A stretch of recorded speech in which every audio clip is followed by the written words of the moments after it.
तो दोस्तों welcome back to our channel. तो आज हम लोग रस का अध्ययन करने वाले हैं। तो रस की संख्या हमारे पास 9 होती है, जिसमें से नंबर 1 श्रृंगार रस, हास रस, करुण रस, वीर रस, रौद्र रस, भयानक रस, विभत्स रस, अद्भुत रस, शांत रस। और 2 अलग रस होते हैं, एक होता है वात्सल्य और भक्ति, ये अलग आ जाते हैं। तो आज हम अध्ययन करने वाले हैं श्रृंगार रस का। तो श्रृंगार रस क्या होता है? जब हम स्त्री और पुरुष के बीच जो आकर्षण होता है वही रति स्थायी भाव है। जब यह विभाव अनुभाव व संचारी भाव से पुष्ट हो जाता है तो इसे श्रृंगार रस कहा जाता है।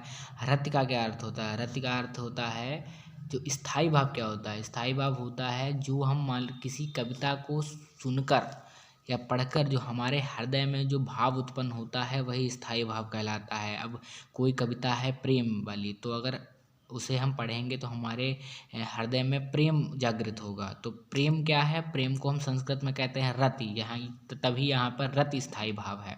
और संचारी भाव से जब ये पुष्ट हो जाता है तब इसे श्रृंगार रस कहा जाता है। श्रृंगार रस 2 प्रकार का होता है, एक होता है संयोग श्रृंगार, होता है वियोग श्रृंगार। जब नायक और नायिका पास में होते हैं तो उनका संयोग श्रृंगार होता है, मिलन। और जब वो दूर हो जाते हैं, जब ब्रेकअप कहते हैं, ब्रेकअप हो जाता है, तो वहाँ पर श्रृंगार रस होता है। आइए संयोग श्रृंगार का हम उदाहरण देखते हैं। चितवर चकित चहूँ दिसि सीता, कह गए नृप किशोर मन चीता।